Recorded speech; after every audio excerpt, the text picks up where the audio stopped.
I think Ireland would be definitely the worse off for it. Like, small family farms like this are instrumental in a small Irish community. Like, rural Ireland is getting smaller and smaller. I think there'll be lots of generations gone before you. There'll be lots of knowledge lost to how you can judge the weather, how you can work with land, how you can work with livestock. I think is a big skill to have, and a great skill to goes in all. It's an awful thing to say, but I can judge cattle, but it helps you judge people, if you get me. You know what you're getting. Facilities are going, and even up here in the village, we have a pub, a church and a pitch. That's it. There's no shop. The shop closed down years ago.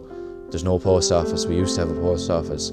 It does bring a sense of community. You're going to the mart there and you're seeing lads that are tipping away doing the same as yourself, and it's great to see it. But if that's lost, like, it mightn't be seen in the cities, but definitely here there will be a massive shift in culture in rural Ireland. There's no doubt about it.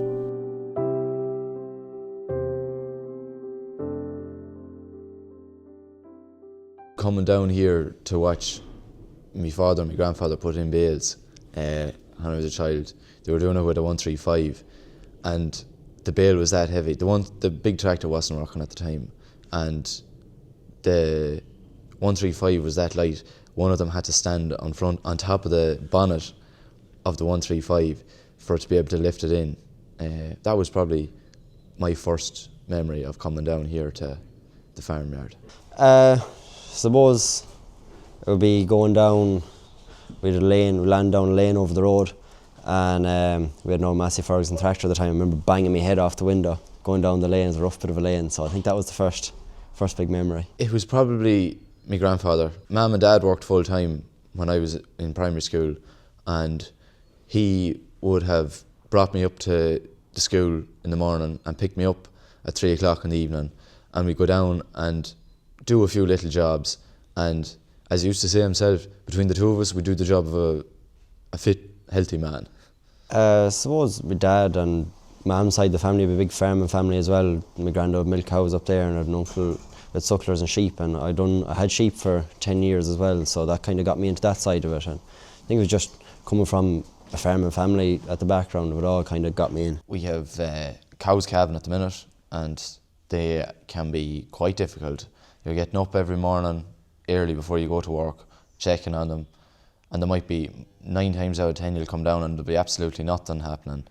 And then the one day you come down and you could have a calf out in the slats and you have to be at work in 15 minutes.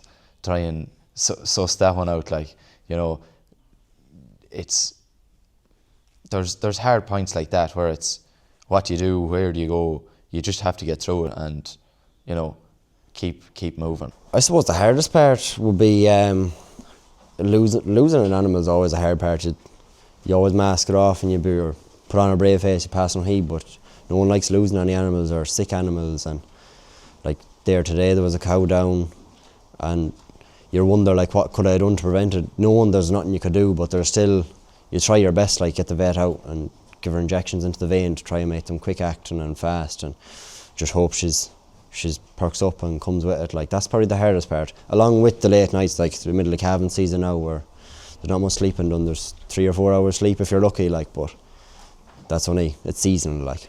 I suppose the rules and regulations coming in and the lack of young people getting into it, like around just in this area alone, like there's not too many young people, and there's lots of small farms and you don't know where they'll be in another 10 years. Like there's a lot of, the farms are either getting bigger or they're going, one or the other. That's kind of seems to be the outlook on it in the last 10 years.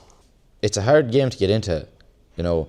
There's a lot of, like here, there's a lot of farms where it's not pushed on the children because the parents know there's a lot of work in it and you have to love it. For anyone with an interest, like I'm in college there at the minute, and there's lads there that have great interest in farming, but they don't have a farm at home. For the likes of them to go out and spend 10 or 15 grand an acre to buy land, it's not an option. There's an awful lot of capital has to be invested into starting up an enterprise like that. So you don't have that, you know, from outside introduction of people that don't come from a farm starting into farming. And then you have the likes of farms where it's not pushed on to the children, and it's not taken over. It's older farmers. Then, like, you know, you have the majority of farmers, I'd say, is over the age of 50 at least. And that's the way it'll continue to go if there's not a more attractive scheme to get into farming in the first place, you know, to start into farming, because it's too heavy of an investment. In April 2026, rising fuel costs led to nationwide fuel protests involving farmers and truck drivers across Ireland. I went back to Luke and Shane's farms to get their views.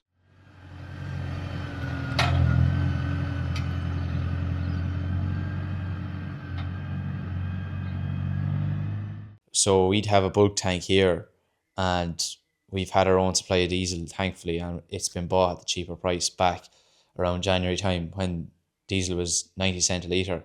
And like, even that was kind of, you know, it wasn't cheap. But now the same diesel to fill that tank again is going to be 180 a litre. So even just for this tractor here, it used to be 170 to fill it, and now it's going to be 340. Like, that's double. It's ridiculous. So for the Jeep, it's probably gone up about 40 euros. It was about 100 euros every 4 or 5 days. It's 140 now to fill it. Come summertime, we have fertiliser to go out this week, and we have silage to be made in probably 2 months' time. The contractors are going to have to up their rates for that, because they have to account for the doubling in the price of diesel. Now, hopefully it'll go back down and subside a little bit, but it's just, you know, mental. Like, it's a serious strain on the likes of them especially, and obviously the likes of us who has to pay them their higher rate. Like, you know, both sides are taking a hit here. A cousin of mine was protesting. He was actually out on Conn Street for the 4 days, and he made the decision to, when he came home, to sell his whole contractor fleet. He had 11 tractors and loads of different balers, all the toys that goes with it, and he has another business as well. So he decided to set up the agri-contracting side of the business, because it didn't make sense. He couldn't pass on the price to the farmers. They reckon it's going to be 24 euros a bale to make a bale this year, where it was 14 euros a bale all in last year.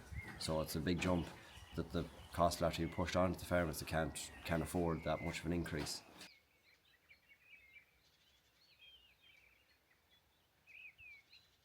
And I enjoy what I do. There's a lot of people farming as well that, Joe, there's not a day goes by I'm not on the phone to some of the lads talking, or, Joe, you pass by on the road in the Jeep and you'll pull up and let down the window and stop for a chat. If it's only 10 minutes, I think it goes a long way. Like, especially this time of year, calving, I kind of call it a hibernation for a few months. Like, I haven't, like, you go out on Christmas and you have the last big blowout, and then you have 3 or 4 months of calving that you can't go out because you're stay at night, like. So probably over the summer, when there's fine weather and you have cows out on lots of grass and there's no pressure on, you have cows and calves flying around the place, and you're out looking at them, walking through them, making sure all is okay. I think that's nearly when you'd feel, you know, you sit back and you realise how lucky you are, and you know, to have the opportunity to do this for, you know, a hobby or whatever you decide.